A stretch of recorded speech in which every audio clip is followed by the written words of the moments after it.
grab your low hanging fruits. Now, these statements can be very confusing. That how do we grab low hanging fruits?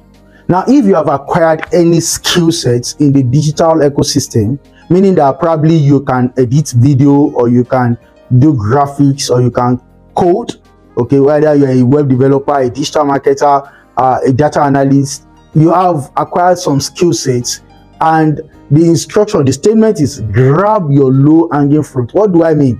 What I mean is, when you want to enter into the market, you don't want to be pitching your businesses to those who really do not know you, who you do not have anything in common. Because entering into the market is one thing, having an opportunity of immediately closing the deal is another thing. Now, how do you grab low hanging fruits? How do you get them?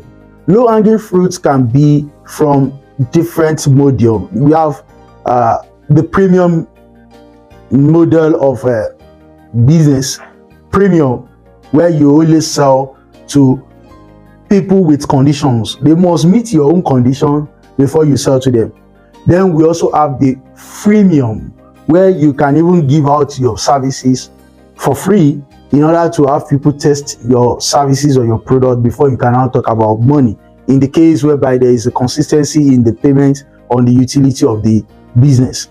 Now, grab your own low hanging fruits implies that if you have acquired any skill and you are bringing that skill to the marketplace, you want to start with those who you can easily close, whether your family and friends or people that can refer people to you, whereby to close the service, to close the deal will not take much of a consideration, will not take much of, I do not know this person, I cannot trust him with my money, I cannot deliver, I don't know if he can deliver that service, that product.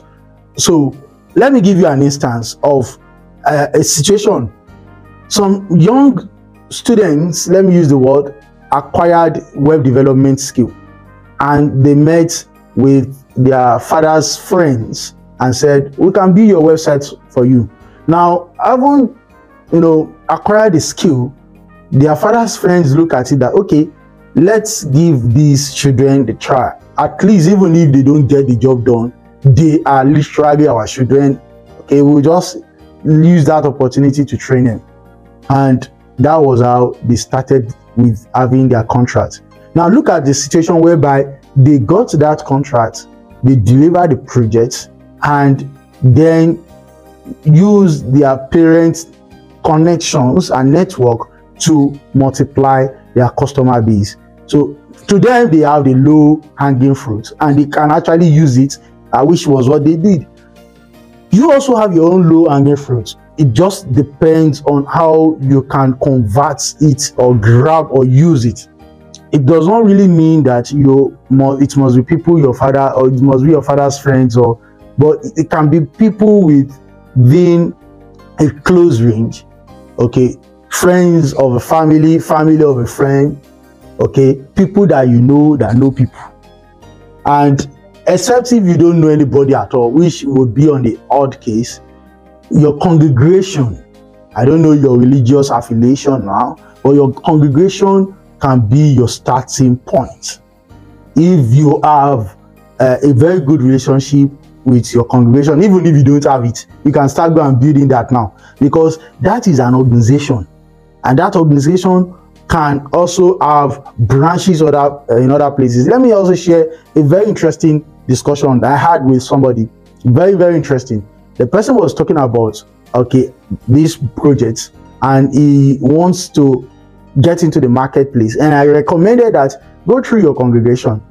Interestingly, he did not know that the congregation would relay the matter to the national body, and that was how, from the southern part of Nigeria, and one of their branches, that they too have something in pipeline, but they have not been able to send anybody to handle it, referred down to this person, and the case was just, yes, this is a good start.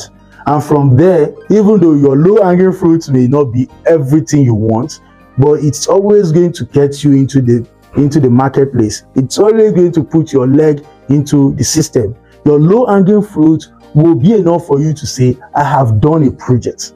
Your low-hanging fruit will be enough to say, I have some level of experience. In fact, I've worked with an organization before. Your low-hanging fruit is enough to enter into the business if you can tap into it. And let me tell you one thing, it is not all low-hanging fruit that will be edible. Not all. Some of your low-hanging fruits will only be the first success, but not going to be the main success. And that will always prepare you to say, what is the next project that we want to do? So you always want to look at that as also a way out to building your business, helping yourself to grow, tapping into your low-hanging fruit, and using that to consolidate your growth. It's always a good start. It is always a good start.